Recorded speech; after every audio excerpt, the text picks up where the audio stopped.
So when I first heard about the Transformers, I was like, what is this? Is this anything related to the movie? No, Why have no, it's a reference to matrix transform because in the equation it's Q times transform of K over D model. It comes from the transform of the K matrix. So oh, it's Q times transform of K, and that's where transform comes. I seriously doubt it would come from anything else.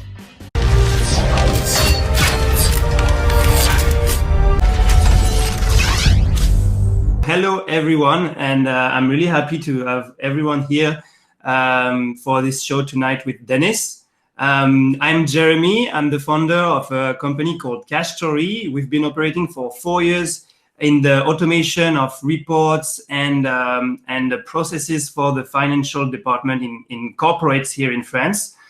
And we have switched our business recently to a product business where we have been focusing on a Jupyter Notebook as a service called NAS. It's a tool that we have been using for 4 years during our different consulting project. And we recently realized that what we have built for ourselves is a really nice tool that could really be a good alternative to everything related to scheduling notebooks in production. So we sought to make it open source and develop a kind of software as a service with this open source nature. So I'm really happy to host this show tonight. There is absolutely nothing to do so far with the product. We are just here as a community building interesting shows on different topics that are around. So feel free to ask any question in the comment section here, and the team will try to answer it, and we will look at it on the second part of the show. Dennis will start, and then we will exchange all together and try to deep dive a bit on how transformers work and how they can be implemented, what are the challenges, and what's coming next. So I leave Dennis to the presentation, and the floor is yours. Okay, so I was thinking of like 10 to 12 minutes. So I'll do it's like 7 past on my clock. So let's say by 20 I should be finished. So that way it leaves some room for a lot of thinking and questions. Excellent. So on the agenda today, we agreed on having a look at Transformers, the next generation of AI. Then do you see my screen, Jeremy? Perfect. Okay. Do you hear me well? Excellent.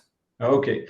So let me get my mic a little closer here. Okay. So then we'll go to the application of transformers for text summarization. The challenges, that'll be 3. Then we'll go on to a use case, and it'll show you how you can implement things. And then we get to questions and answers. So now the first step here is to realize, of course, I'm promoting my book, so I put it on the right here so everyone can see. It's very discreet on the right. Okay, so very nice. I'm into it. Like I must say that it's really interesting, everything that is put together, and congrats for that. Okay, thank you. It was just a subtle reference. Okay, so now let's get to the point. These are my main concepts. There's a rise in supremacy of transformers for NLP, and I could extend it to say there's a rise and a supremacy of AI. So it's taking, I would say, machines are taking humans beyond their limits. So let's dive a bit into this concept. Okay, right now, if you look at the Superglue leaderboard, you can see the Superglue human baselines are here. And these are very tough exercises for any human being. And you can see that there are already 2 transformers above the human baselines, but you have T5, which we'll be looking at in a few minutes, which is right under the human baselines. So this is a challenge to our intelligence because, of course, these are just components. Artificial intelligence is not going to replace us totally, but it challenges our intelligence and it hurts our ego. That's the main thing we have to remember here. So this is a closed environment. What I want to tell you here is this is a closed environment. You have specific data sets, and it just learns these data sets. In an open environment, then we're gonna have a lot of problems. So, but in closed environments, NLP recommender bots rule on social media and web, and the problem is they're invisible. We don't see them right now, right? I have billions of posts, memes, vlogs, images every day. So we have the biggest source of information in the history of mankind, right? Or humanity. And AI is still learning our behavior millions of days per day. So what does that lead to? It leads to a representation of us. This here could be a representation of what you're thinking, your behavior. So what online AI does, what Facebook, Google, they just pick up all our information, billions of days per day, and then they use this information to train their cloud AI, and they're using our free information to prepare things that they sell back to us as pay as you go. So there's 3 steps. We spend a lot of time on the web. Facebook, Google, Amazon, they pick up all our data, they use it for free, and then they sell it back to us because they train their models with it. So our content here is free raw material for AI and XI. So what I say here is you can use AI as a tool, or you can be the tool. So you decide, you want to be the tool of AI or you want to be a tool. Now, that reminds me of a saying like, if it's free, you're the product. That's right. If it's free, you're the product. Okay, so here, artificial intelligence is evolving at an exponential rate, and few people even have the time. I'm closing into 40,000 real nice followers on LinkedIn, and I can see that people don't have time. But so you have 2 speeds. You have the speed of Google Labs, OpenAI, Microsoft, Google, Amazon, Facebook. They're going at full speed because they have the budgets. And then you see students, small corporations, they're trying to catch up, but it's too late. I think it's too late anyway, for unless you really get down and you spend, I would say, 2 to 4 hours a day learning new things like I've done for the past, I can say now, almost 40 years. So I've spent 2 to 4 hours every day, 7 days a week, catching up with things, and in other fields as well. So it takes a lot of time. So we're here to help others, but then people are lost, you know. So you get these RNNs, then you have LSTMs, KNN, KMC, P. I mean, there's so many algorithms, people don't, they look at them one by one, but you're not supposed to do it that way. Don't look at it one by one. What we're talking about here is just a space. So if you look at artificial intelligence with one concept, you get space. And in this space, it's like in a city. What is closer to another one? Just imagine a big city of data. A cat's closer to a dog. A dog is closer to a cat than it is to a car. A dog is closer to a horse than the dog is closer to a train. So you can, this image here sums up artificial intelligence. You can do anything you want with this.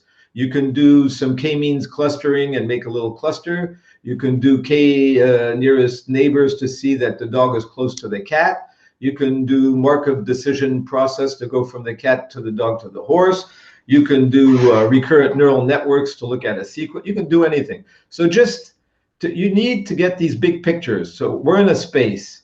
Now we want to analyze a sequence. So we go to these old RNNs, and we need to understand why recurrent neural networks are really old stuff. So I have this nice little pig here on a donkey with a carrot, and that's an RNN in my mind, right? The RNN can only go back and look at the word, then the word behind it, then the word, the next word, and the next word, or the word forward. Then it tries to go a bit further. But it keeps looking at things like a donkey, just it's blinded. And as it looks at these things step by step, the information keeps building up like this. So when you're at cat, you have like 2 little bricks of data, then you get sat, you get 3. And the information keeps piling up in a sequence. It's like if I ask you to memorize words. I'll give you a phone number, another one, and after 12 phone numbers, you won't remember anything. So so let's think of it as a donkey looking at just a carrot in front of it and seeing nothing else. Okay, that's an RNN. Now let's look at a transformer. A transformer is industrial, right? If you look, the RNN is really old-fashioned stuff with all sorts of sizes of everything. Here we have like a V8. You have a V8 engine in a car on the right. Just imagine that everything is identical. Each is the same size. Each has the same function. And it's the power of it together that makes it such a nice car, you know? It's like RNNs that are all mixed up. So what happens here is the transformer will just take the whole sequence. It's not worried about the order. It'll just take the whole sequence and it'll convert it into vectors that'll be size 512 features, for example. You say cat has 512 numbers to qualify it, to describe it. But then what we do is we split it into 8 heads. We split that whole sequence into 8 heads. So we take only 64 of the features we use for the cat, and then we multiply it by 8. So now you have the same sequence divided into 8 little parts of 64 little numbers that qualify it, and you can run it in a multi-GPU process. You can't do that with an RNN. So now you have your V8. You can go at full speed. You can listen to the engine, right? And you can see that it's the architecture is just building blocks. And then when you're finished, you just do some concatenation and you put it back into a 512 sequence, which is a marvel of design, right? It's fantastic because you have this, and you can go as many layers as you want like that. You can go 100 layers, but with exactly the same structure. Okay, so remember that. It has the whole picture and it runs like a V8. Okay, that's your transformers. Now we're not going to go into that today. So this is something else for another day. These are recommenders. Okay, so now let's have a look at summarization with the T5 transformer. Okay. Okay, that was our next step. Okay, let me find my page somewhere around there.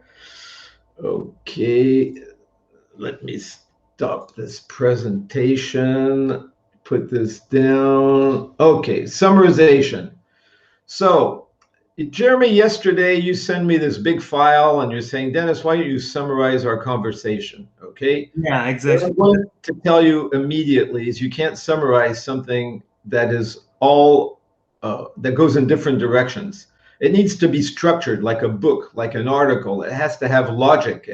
Sentences have to go from one to another. So one of the tricks I did, Jeremy, I'll just skip the whole architecture because that can go into Q&A, and I'll go down here. This is a T5. It's a very big transformer. And I took one of your sentences out of what you sent me, Jeremy. And you know, it's you literally automate the intelligence. This is a segment of what you were speaking about. Okay. So I took this big segment here. It's a pretty big one. Okay. And I said, why don't you summarize it? And it gives something that's not too stupid. Notebooks create an interactive and interconnected intelligence that will represent the way you make this company run. We also want to see, it's not too bad. Not too bad. But how did I do that? Okay, so that's what we're going to be talking about. You're going to say, you said yesterday I didn't succeed, and today I'm giving you something that's not too bad. So you're going to say, yeah. What is he schizophrenic or something? Why was okay, so now what we need to have a look at is these tokenizers. Okay, so what I'm saying is if you take your data and you can't use standard tokenizers or embedding because they're general. Okay, let's forget the math. You can find words that are not in the dictionary, like medical words, legal words. You're not going to find them in these ready-to-use tokenizers. They're not going to be well presented. Or you can have contradictions, like the law says that it's good to carry guns, and then you can have someone else says, yeah, but it's bad to carry guns. What do you expect the transformer to say? If you have 50% of the population saying guns are bad and the other one saying guns are good, you're lost, okay? Then you can have noisy relationships, things that are not really e-text and declaration, or you can have rare words like justicor that's Old English and a judgment. So there are tricks of the trade. The tricks of the trade is like to replace words that are rare to words that are standard, and for the summarization is to segment the text. Okay, with rule bases, you just segment the text and you summarize it block by block instead of trying to ask it to do everything. So then we said we would, so you can see some of the problems with summarizing. Don't try to send it a big text, try to segment it. And then here, be careful to make sure your words are in your dictionary. Yeah, basically everything building, when you build something, you need to cut down into pieces to make sure that it's finally making something good, right? It's always the same logic. That's Q&A. That's in 1 minute. I told you I'll be finished in a minute.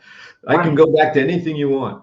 So I'm taking now what I did here in my chapter 3. I was just fed up with all these tokenizers and data sets. So I took the works of Immanuel Kant, and I didn't take all of them. It's just an example. And I trained it. I created the dictionary with his own vocabulary. Okay, so that way I'm sure that his vocabulary is in there. So I avoided one of the problems I showed with the tokenizer and embedding using ready-to-use stuff. Okay, then I used that model, and then after that, I just asked them some simple questions. What does human thinking involve? Well, it involves reason. I think that's pretty interesting, okay, for a transformer to say human thinking involves reason. It involves phenomena, and then you have 3 others that don't mean anything. So what you need here is a filter. So what I'm saying here is, 1, you need to prepare your data sets. 2, you need to watch your tokenizers and see if they fit with your dictionaries. 3, you need to segment things. You need to choose the right things. So this is a pipeline that comes before the transformers. And then once you get the results, you have to kick the bad ones out. You have to have a filter, just like when you filter your coffee. So human thinking involved reasons. I like that one, and I like the one on phenomena. And that leads me back to Q&A. Congratulations. That's a short speech, but a really accurate one. Good. So now you can ask me all the questions you want. Yeah, that's good. Open. The notebooks are open. Everything's open. That's awesome. Thank you very much, Denis, for the short and concise introduction to it. So we have a question from Tom. Coming back from the beginning of your presentation, you showed us a table where you had a list of transformers. So what is it, and how can we read it? Like, can we go back on this and check it out? Okay, they're not only transformers, they're algorithms. Yeah, Tom is asking, is the human baseline an advanced human? Meaning like, so this core is... Yeah, you mean this slide, right? Yes. Okay, so in this slide, you have all these transformers. So repeat your question, please. So is the human baseline an advanced human? So the score here is a... No, it's not an advanced human. So what is it? So can you just guide us through this table? Where yes. Does it come yeah, from? What does it mean? What does it mean? We have to go back to 1950. Alan Turing. Alan Turing, in his seminal paper, summed it all up. So what I'm saying here, this is machine intelligence. It has strictly nothing to do with human intelligence. But what I'm saying is human beings, let's take, for example, chess. No human being today can beat a chess engine. No one, not even the world champion, can play 10 games in a row and beat a chess engine. No human being can probably now beat Go or other games like that, or video games. But it doesn't mean that this is an advanced human. It's an advanced machine. So what I'm saying is humans are very weak in terms of linguistics. There are very few people that know grammar, very few people that can do, if you ask a human to summarize a text like the text you gave me, you'll find very few people that know how to summarize it. So human baselines are very low. Today in the world, it's like IQs. IQ are 100. If you take IQ 100, that means half of the population is under 100 and the other is over. That's the same for natural language processing. So I would say the human baseline is around 60 to 70% of the, let's say the best 25% of the human population. Most humans can't even do these exercises. So it's just machine intelligence in a closed environment. Now, I don't know if you people play chess or you've seen the chess game. Let me take a soccer game, Tom, to give you an example. If I take a soccer game and I take the exact number of soccer players and I put it in a soccer, like a FIFA soccer game, it can beat a lot of humans. But now suppose that's a closed environment. Okay, that's the definition of a closed environment. But in real life, once you're off the football field, you're going to have like maybe 2 players against 20 players, or you're going to have 5 goals stopping the goals, or you might have 15 quarterbacks against 1 quarterback in another game because you have Google versus another company. What I'm saying is, in a closed environment, it's very easy to attain these results. In an open environment, it's nearly impossible. So that's why in my presentation, I was closing the environment by limiting it to the works of Kant or something like that. Did I answer your question? So real quick, Dennis, I was just thinking, there's a spectrum of human intelligence, and I was wondering where on that spectrum does that what does that score represent on that spectrum among humans? I understand that. What I would say,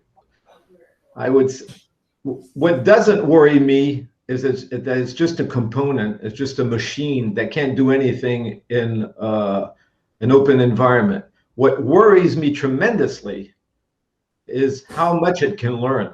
I mean, that really worries me, because it can take anything and learn it. And as time goes by, it's going to learn more and more things. Of course, it won't replace us, but it's going to it hurts our ego tremendously. Like when you see machines beating people in chess, then they beat them in Go, then they beat them in video games. Soon they beat them in cooking now in Chinese restaurants. It's our ego. I would say I'm going to say something very strong. I think that the people that say artificial intelligence is going to replace us and we have to go live on Mars are idiots. Okay, I think they're just taking advantage. They're just taking advantage of poor people to get their stock up and to sell stuff. But they're really idiots, because it will never. It's just a tool. But on the other hand, why do we feel like that? When you look at your body, if in psychology, your hands are enormous, your face is enormous. Go out of your shower. If you go out of your shower, until you wipe your feet and your hands, you feel like you're very wet, even if you wiped everything else. And artificial intelligence is hurting our ego so bad that it's overrepresented in our minds. I mean, it hurts to be replaced by something like that. We hate it. Yeah. It's comical. We don't get upset that excavation equipment can move dirt a lot faster than us, but we get upset when a machine can outperform us intellectually. It's very interesting. That's right. You can go see a dragster or go to Indianapolis and look at the Indy 500. No one's worried that the car's going at 400 kilometers an hour. But as soon as something is a little more intelligent, then we're hurt. So it hurts our minds, but our bodies are never hurt. But this hurts our mind. It hurts our ego. So it's an ego trip. Yeah, Oh, sorry, Jeremy. I was just going to say, no. It was our last holdout, our intellect, and now the machines are even stronger than us. But it's to your point, Dennis. We are making the machines. So kudos to humans for making the machines. Yeah, of course. Of course. Yeah, and I guess it's Jack Ma who was saying, when he was talking to the famous guy you're referring to, he was saying I'm thinking that AI. He says it's not AI, it's Alibaba intelligence. Basically, he's saying it on stage, and he's saying I think that this AI thing will help actually the humans to understand better what they are, and it will be another phase of the reflection of humanity to see that. Okay, Jeremy, I'm afraid I'm going to disappoint you tremendously. Tell me. Until you can tell me why you were born, what the hell you're doing here on Earth, and where you're going after, or is there something up there or not? I mean, let's stop all this stuff, because we don't even know anything. We're just little ants running around, you know, and Exactly. we're just I call ourselves monkeys, either monkeys with laptops or monkeys with machine guns, depending on the days. No, I totally understand that, and I really think that the first thing we should know is that we don't know. Yeah, it's just a tool. It's just a tool. Like Tom said, it's like a car, but it's a car for a mind. That's all. Like when people said, when is artificial intelligence going to achieve consciousness? Well, I can tell you exactly when. It's when your pocket calculator will say hello to you and ask you how you are this morning, and say, well, you don't look happy today. It's when your pocket calculator begins to talk to you, then you know that AI has consciousness, and you can go to the nearest hospital. And is it going to happen anytime soon? Never.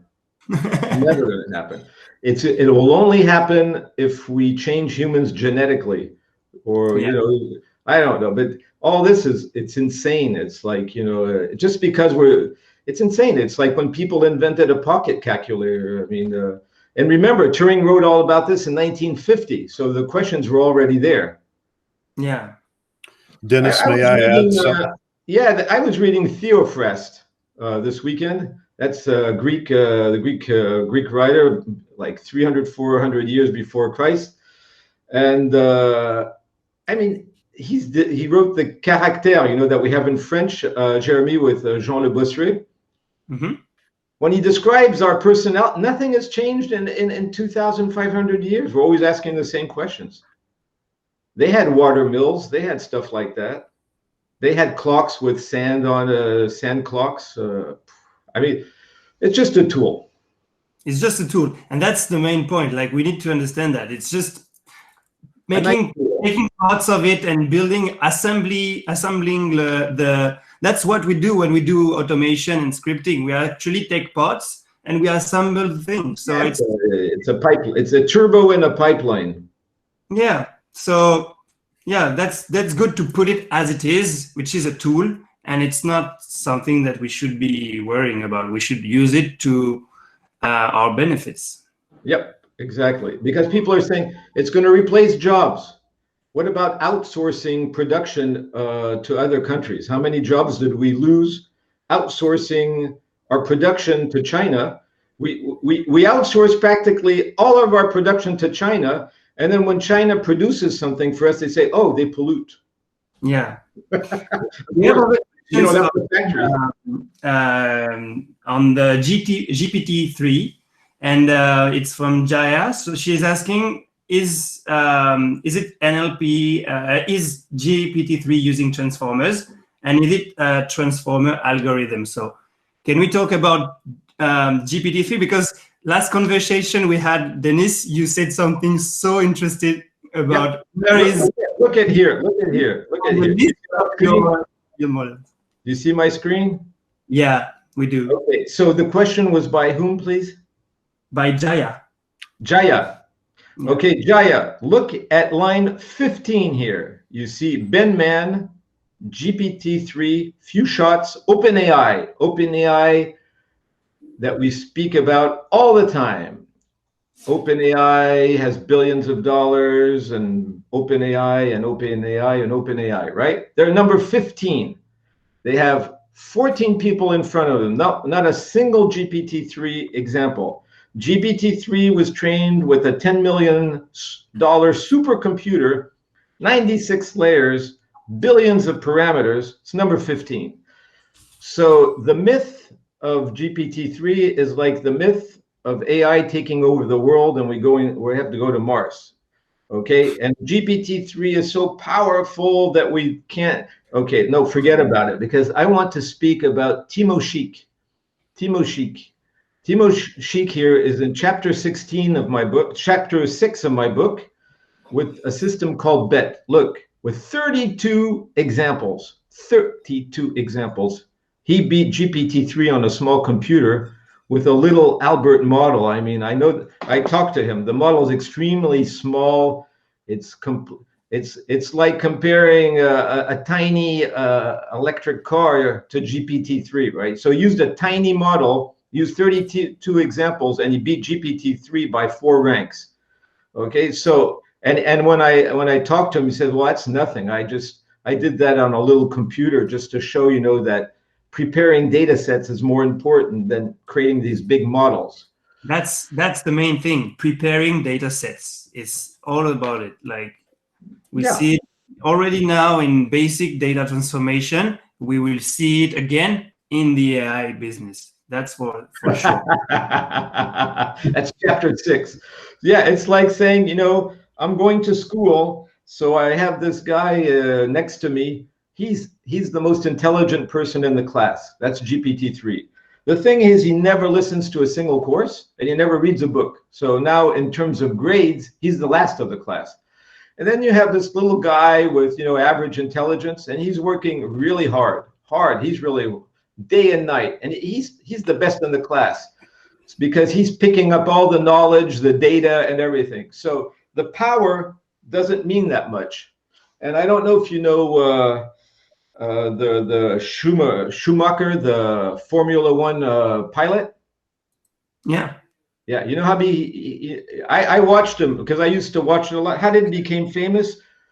With cars, I wouldn't even drive him. I mean, he was driving these old Benetton cars. I mean, he was crashing around all the time. He became #1 because he's a good driver, not because he had a good engine. So the model is one thing, but the data is more important. And the way you understand the tokenizer, the way you segment your data, the way you use it. Exactly. Like give a $1,000 pocket calculator to someone who can't read and write. It doesn't serve the purpose, right? Yeah, and then give a pen and a piece of paper to someone who really knows how to calculate. See who gets the best calculation out faster. Exactly. Does that mean that all the fuss about GPUs and everything is actually not that important? Nope, it means nothing. In fact, nothing at all, because I trained when I managed a lot of people, and they were saying, I need a bigger server. I said, well, if you need a bigger server, go back and look at your algorithm. I think you need a bigger mind. So if you know how to optimize a model, you can run it on a laptop. That's very interesting. At the time, everything is about GPUs. It's very, very interesting to hear about that. Yeah, I'll give you another example. I'm a rower. I mean, I used to row. I don't want to row anymore, but I would row in alone, or in people 2 or 4 boats, or 8 people in a boat. You know the rowboats on rivers, aviron in French. Mm-hmm. So, and I noticed, I had a friend, the coach, would said, you know, you can put 8 people in the super boat, but if they don't row together, you can go faster. I didn't believe him, so he put me in a small boat, but he put me in a competition boat, but I was alone. And then they got in this 8-person boat, and they were rowing and rowing. I just slipped by them, laughing at them. I mean, I was just rowing and rowing. So the power of the machine means nothing. You know, if you're not coordinated, you don't have the intelligence. It's like people buying $1,500 iPhones to send emails or to go on Instagram. Yeah, definitely. Okay, so we have other questions coming, Dennis, and there is a question also from Daniel. The filtering step you describe, how do you correctly weight the correct results? Your first result was correct, number 2 was wrong, 3 was right, etc. So how do you threshold properly? What I do is I don't worry about thresholds, because there's a problem here in artificial intelligence, because someone says, oh, I have this accuracy of 0.95. Isn't that good? And I said, oh yeah, that's good. But now suppose it's a life and death situation. It's a bot. It's a bot in a surgeon for a neurosurgeon, and he's operating someone's brain. And you're saying, 0.95% of the actions will be okay, but 0.05 will go wrong. So don't worry. From time to time, there'll be a little glitch, but most of the time it's okay. Are you going to accept to be operated? No. Or I'm gonna drive a supercar, but every one time out of 100, it'll just go off the road.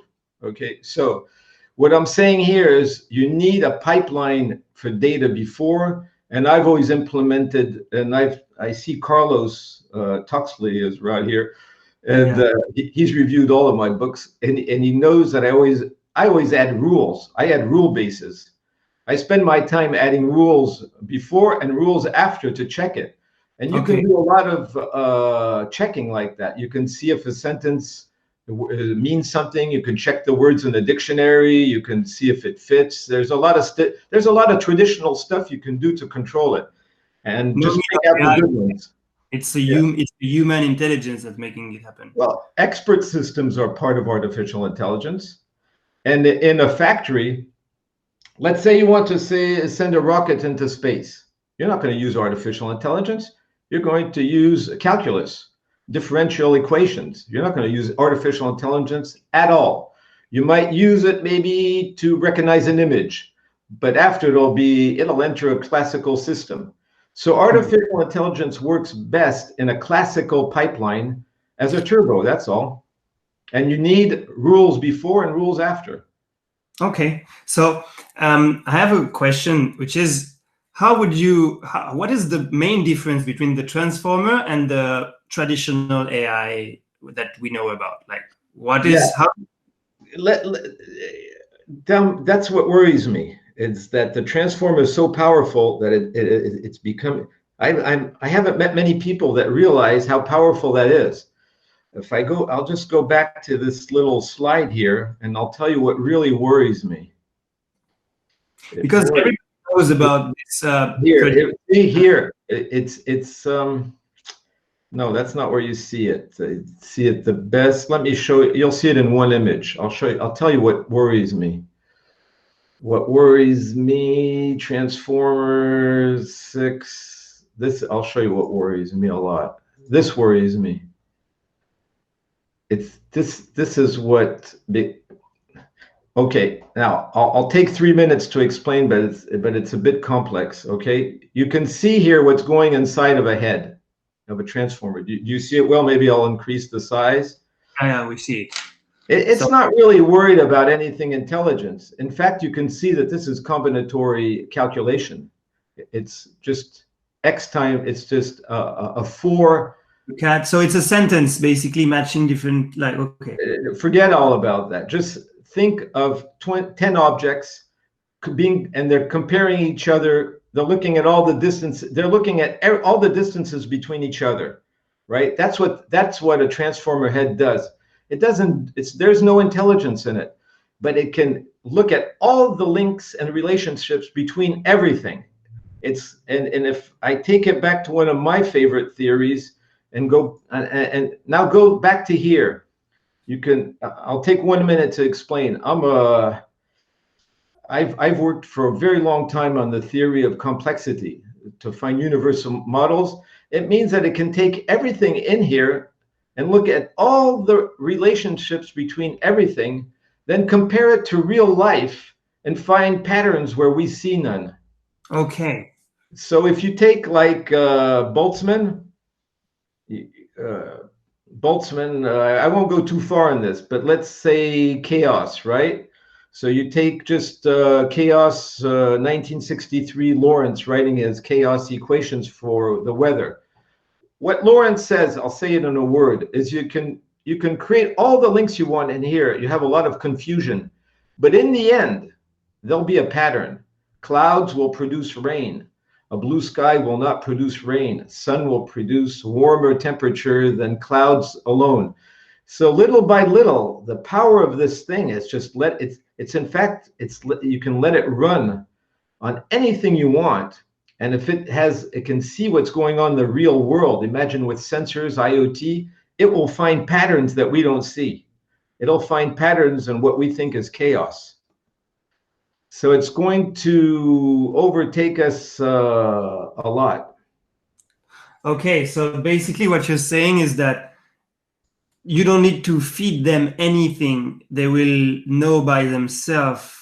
That's right. That's what I'm worried about.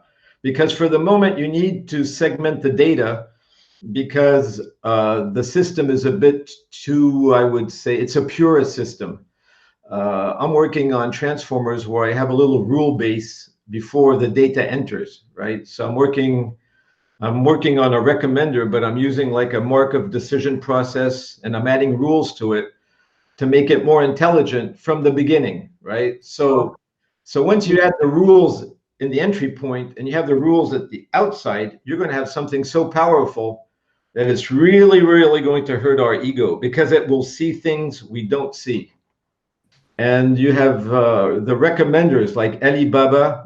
We spoke about that yesterday, that the Chinese were way ahead of us, but they're silent about it. So they have this recommender that is fantastic. I mean, it picks up everything we do. They have sensors all over in the streets. They have webcams. They're picking up the information on everybody. So they see the behavior and then they can predict what someone's going to do. I mean, it's that's something to worry about. In terms of ego, of course, we can create a riot and we can tear all the poles down and cut the electricity off. But it's something to worry about for our ego because we're going to be surpassed. Yeah, so we need to work on another kind of ego. No, we don't. Yeah, we have to forget it. No, it's going back what Tom says. Okay, I've driven very fast cars in my life for the fun of it. Okay, so I've driven cars like, you know, speeds I won't say here on a webcam on French roads. I mean, well, I'll tell you, Jeremy, around 300 kilometers an hour on a French highway. Okay, so that's not good, right? That's in the old days. But I never thought, you know, but something was wrong with me. I'd say, what's wrong with my legs? Why can't I run 300 kilometers an hour? It never even occurred to me. I had this AC/DC on and hard rock. My brain was flowing at 300 kilometers an hour, windows open sometimes. It was really fun. Only when I was passed by a Ferrari who thought I was, you know, too slow. These are very old days, you know. So we don't need to worry about anything. In fact, you know, you don't need an ego. An ego is useless. Yeah, Ego is a waste of time. totally agree. You don't need an ego. Well, what's an ego for? It's not gonna. I'm not gonna. You can't get food with ego. You know, you can't get money with ego. You need to be efficient. Yeah, definitely. Jeremy, could I jump in and ask Dennis a question? We're buddies, but we don't actually get to talk as much as people might think. Go ahead. So Dennis, I was immensely concerned about the loss of democratization of AI when I saw GTP3 occur. It took me a while to settle down, but now I'm realizing, why didn't we get this? Transformers, meaning transformations with like attention mechanisms. What I almost feel embarrassed for us as data scientists. Why didn't we see that sooner? But now that we see it, that's water under the bridge. I'm looking for the next big thing. And one thing that occurs to me, if we can put in an ensemble these smaller, specialized, trained transformers, but in an ensemble of an AI system, it seems like goodbye GPT-3. Anyone that has a GPU or maybe even less could train an ensemble of transformers that just rocks on many tasks. I want to know your thought on that. My thought on that, because, you know, to write the book, I read every single paper I could find. I spent days and nights. My wife was even getting worried from time to time because there was a room full of papers on the walls, on the floor, everything with math all over the place, with a big TV on the wall with movies going on. I was there day and night. So like at 4 in the morning, she says, "When are you coming to bed?"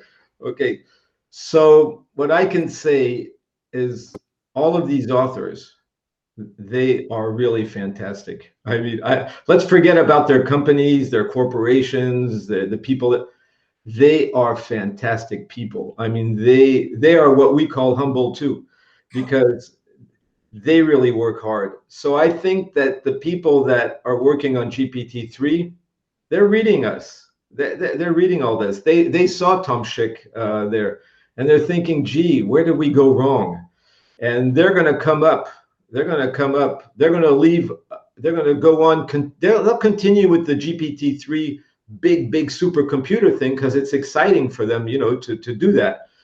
But they're going to come up at one point with something like you're talking about. They're going to say, because they know that they can't rent supercomputers on Microsoft Azure.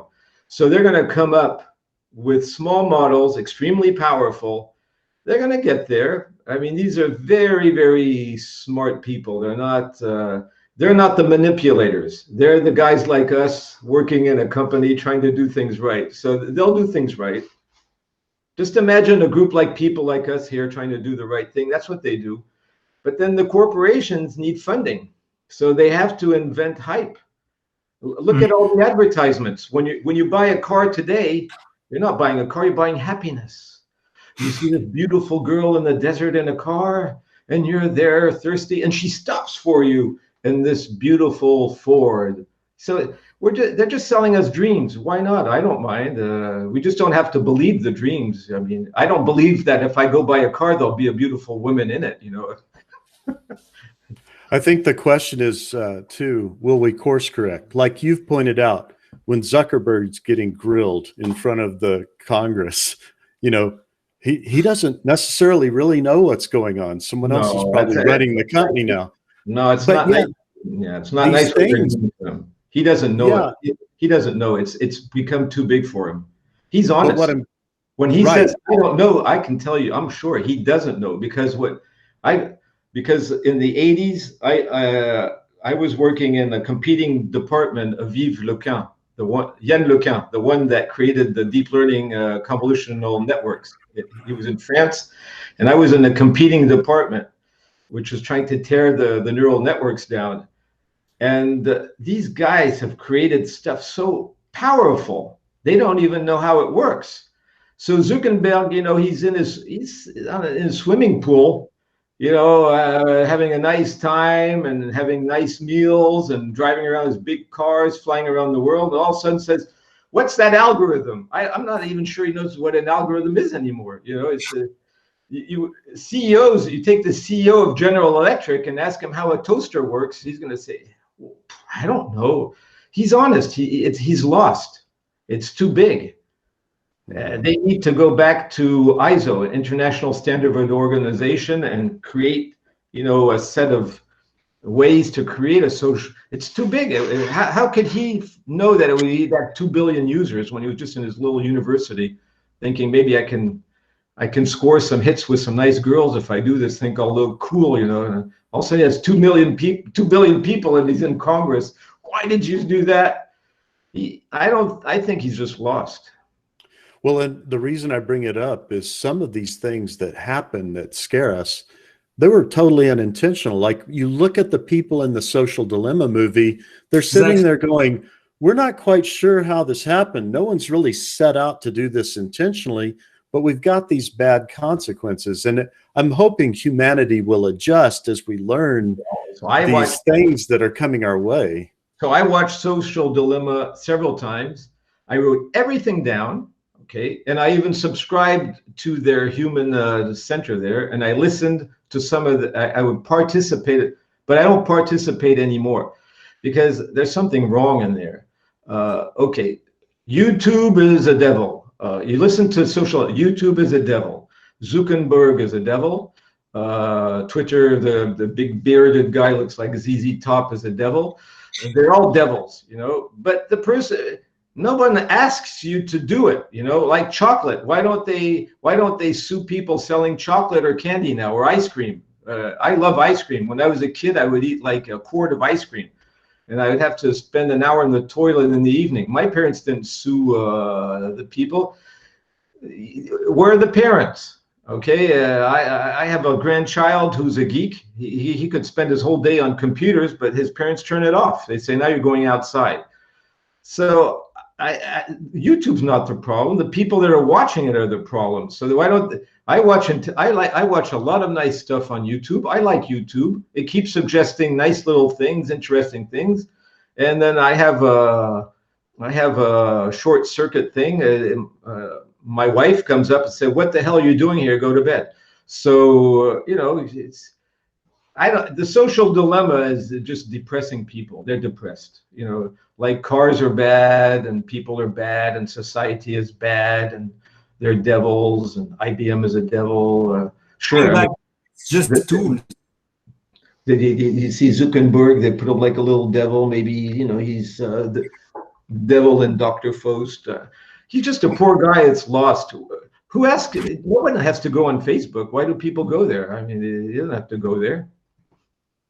Yeah, that's true. We have another question.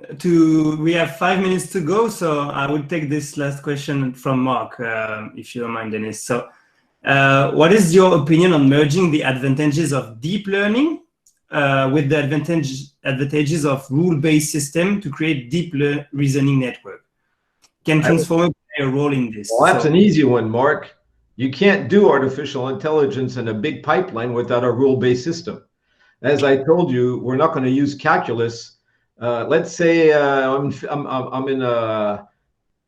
creating medicine, okay, in a big pharmaceutical factory.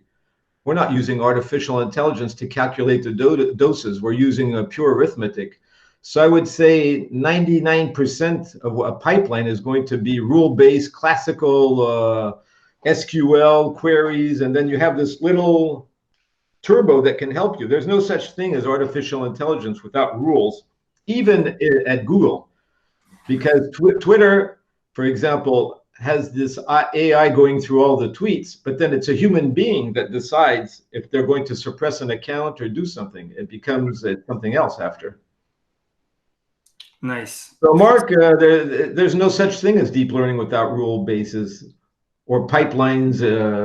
Where do you get the data from?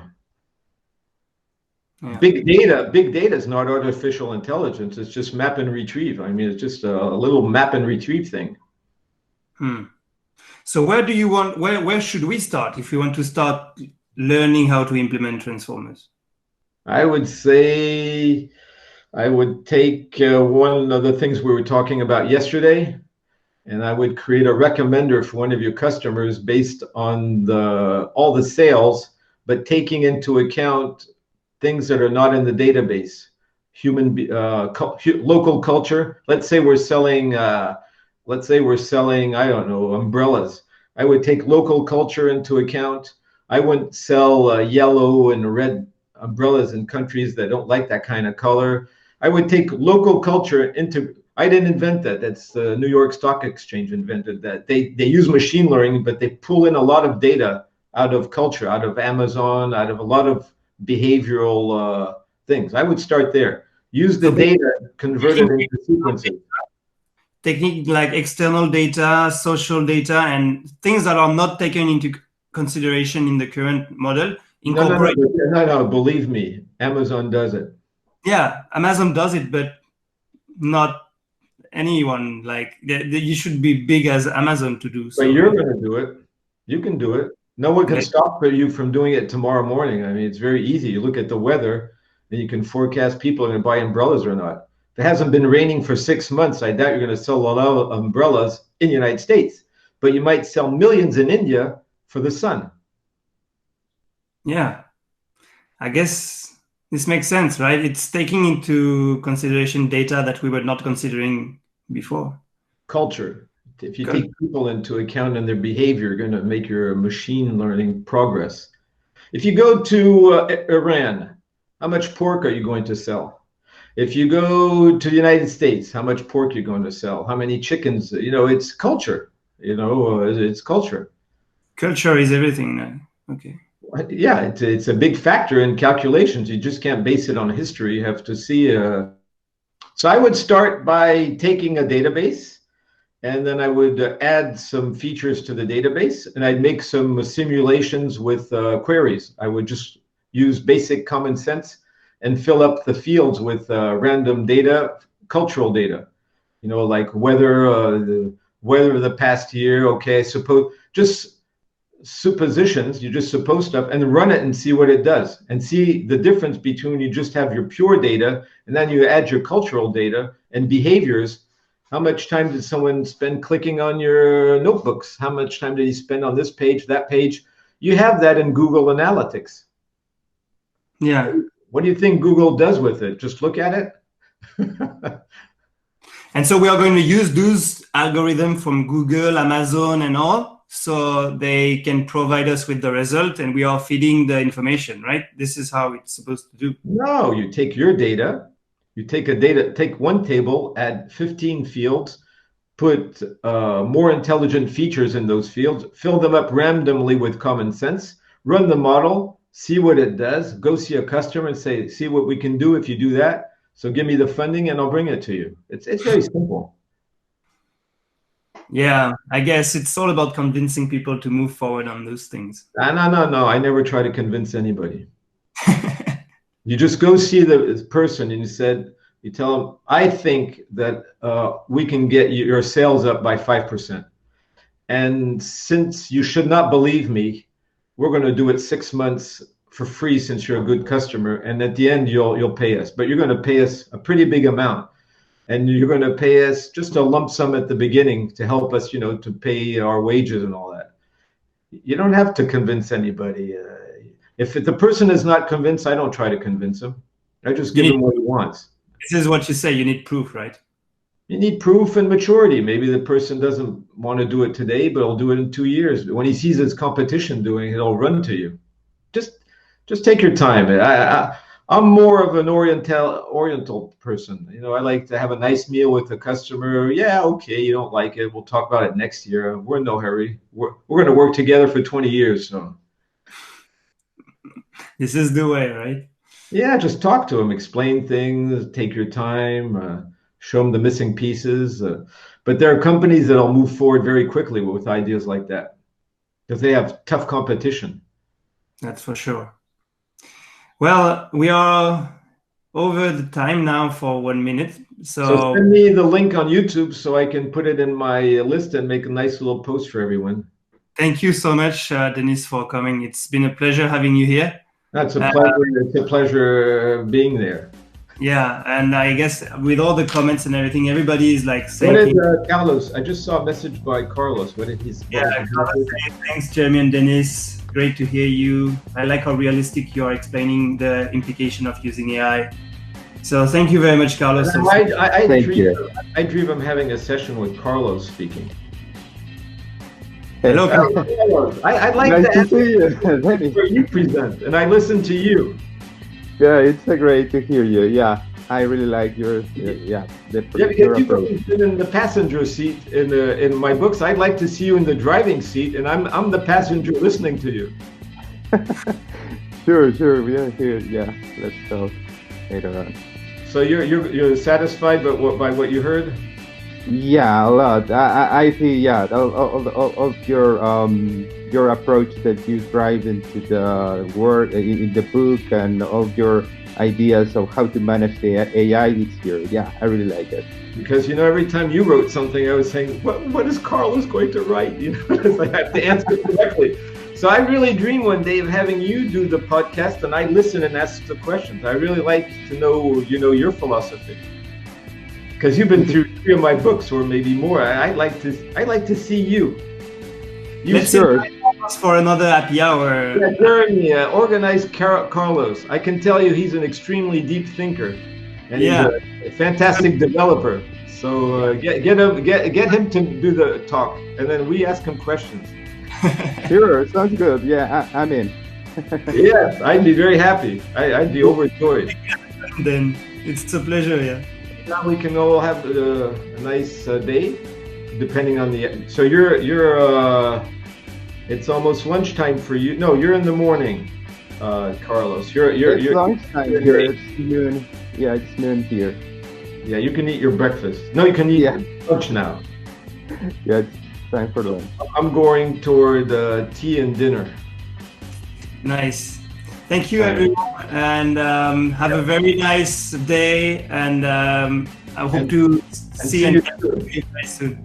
Okay, bye everyone. Bye, Carlos. Bye-bye. Bye-bye. Bye-bye. See you.